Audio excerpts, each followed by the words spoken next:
ಛೋಟಾ ಮುಂಬೈ ಹುಬ್ಬಳ್ಳಿಯಲ್ಲಿ ಪುಂಡರ ಅಟ್ಟಹಾಸ ಮಿತಿ ಮೀರುತ್ತಾ ಇದೆ. ರಸ್ತೆಯಲ್ಲಿ ನಡ್ಕೊಂಡು ಹೋಗುವ ಹೆಣ್ಣು ಮಕ್ಕಳಿಗೆ ರಕ್ಷಣೆ ಇಲ್ಲದಂತಾಗಿದೆ. ಇತ್ತೀಚೆಗೆ ನಡೆದಂತಹ ಅನೇಕ ಘಟನೆಗಳು ಇದಕ್ಕೆ ಸಾಕ್ಷಿ.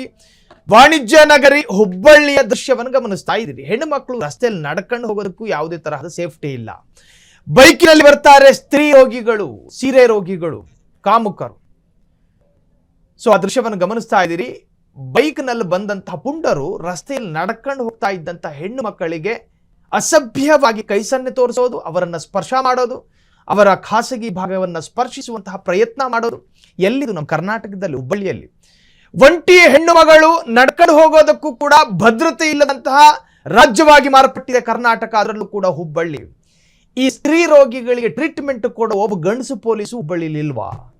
ಹಿಂಗೆ ಕೇಳೋದು ನಾವು. ಈ ಕಾಮರೋಗಿಗಳನ್ನ ಸರಿಪಡಿಸೋದಕ್ಕೆ ಛೋಟಾ ಮುಂಬೈನಂತಹ ವಾಣಿಜ್ಯ ನಗರದಲ್ಲಿ ಒಬ್ಬನೇ ಒಬ್ಬ ಗಂಡಸಿಲ್ವಾ? ನಿಜಕ್ಕೂ ಕೂಡ ಅಪರಾಧ ಇದು, ನಿಜಕ್ಕೂ ಅತ್ಯಂತ ದುರಂತ. ಕ್ಷಣ ಕ್ಷಣದ ಸುದ್ದಿಗಳಿಗಾಗಿ ಫ್ರೀಡಂ ಟಿವಿ ಸಬ್ಸ್ಕ್ರೈಬ್ ಮಾಡಿ, ಲೈಕ್ ಮಾಡಿ ಹಾಗೂ ಫಾಲೋ ಮಾಡಿ. ಹೊಸ ಸುದ್ದಿಗಳ ನೋಟಿಫಿಕೇಶನ್ಗಾಗಿ ಬೆಲ್ ಐಕಾನ್ ಮೇಲೆ ಕ್ಲಿಕ್ ಮಾಡಿ.